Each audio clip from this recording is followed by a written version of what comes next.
Hello, the purpose of this video is to show you how to use stewardnow.com access to title records to search for properties and get basic title information on those properties. The first thing you have to do is to log in.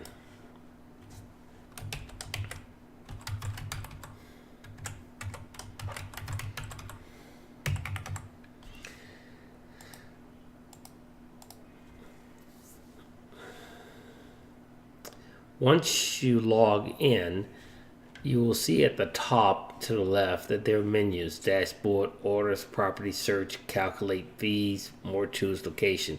So we'll go to property search.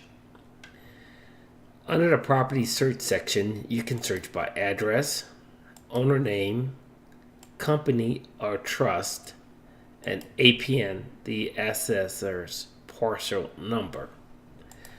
So if we know the address of the property that we're looking for,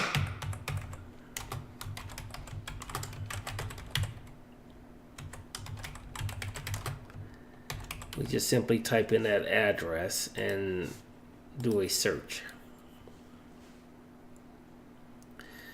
In the search section, you will see a map of the property.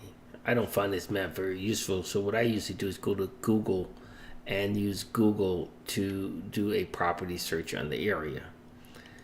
As you can see, that the zooming in and zooming up is very fast, and it doesn't work very well for me.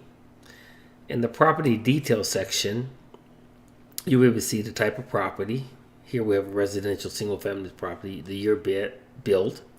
You have the assessor's parcel number, the county, and it'll give you the square footage, the lot size, the number of baths, the number of bedrooms. So all the basic information you have. It'll give you the owner's name, the primary owners, and the mailing address for the owners and information. The last sale amount. Now, what we're looking for, though, is we want to look at the property history. And this history is usually for 10 years. And we want to see what has been going on with the property. And as you can see from this property, there wasn't a lot of activity in the last 10 years. There's some deeds on the property, but that's what we'll search for first. And the other good thing is, once we find out the property, if you hover over this area here where it says document number, you can actually pull this document up and download the document. The other thing that we have is, if we want to look at the parcel map of the property, we click on parcel map. It will give us a parcel map. So then we can go look and see what other properties are there, and we can look at that particularized property and see how it's laid out in the community. The next thing we can do is this QVM. So we want to get an idea what the value of this property is. And this changes a lot over time. So you can see, as of now, the property is, the estimated value is $614,000. And to be honest with you, this is very accurate, at least in my opinion, when it comes to getting your appraisal report. Now, as I said, we can look at properties by owner name. So I can actually type in my name. And we could just say Los Angeles County. And you can see as I type, Los Angeles County will come up. I do a search. And it will list properties that were in my name in Los Angeles County for the most part. And I'm not sure why all of these names with Stewart came up, but they came up. So you can see that came up with 5 different pages here at the bottom. Look at the bottom right. You can see that's 5 pages. So there'd be a lot of names that you would have to sort through. So the more information you know on the property, obviously, the better it would be. And then if you only knew the company's name, or if it was in a trust or living trust, you could type in the name of the living trust. The better search would be having the assessor's parcel number, and then you'd be able to search the property. And that's basically all the information we need on properties. The other thing we can do with this program is we can calculate the estimated fees for title insurance and closing, and some basic closing cost stuff. So you can say I pull up this one that I did. And it's giving me an estimate. It says loan policy premium, endorsements, sub-escrow fees, payoff, recording fees, electronic recording, scanning fees. So it gives me an idea what some of the fees will be when we start doing some estimates on the properties.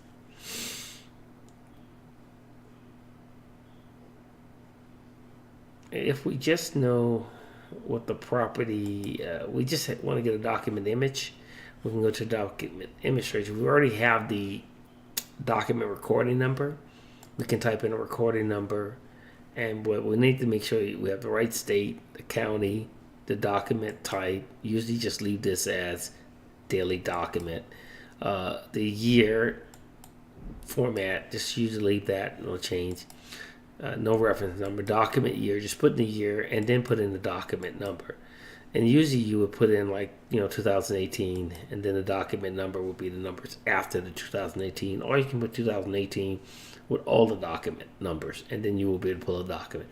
Once you pull up a document, you can click on the PDF here, and you can download and save the document. So that saves us about $5 per transaction just to have this service, or $5 per search. Okay, so that was a brief overview of how to use Stewart Title to run a property, locate the property, find out what the property history is, who the current owner is listed as, pull up some document images on the property, and that would help us get some idea, and most importantly, give us a general value of what the property is. Also, what I did mention on here was, let's see, we go back to, I'll get back to that property search with the property that we had pulled up.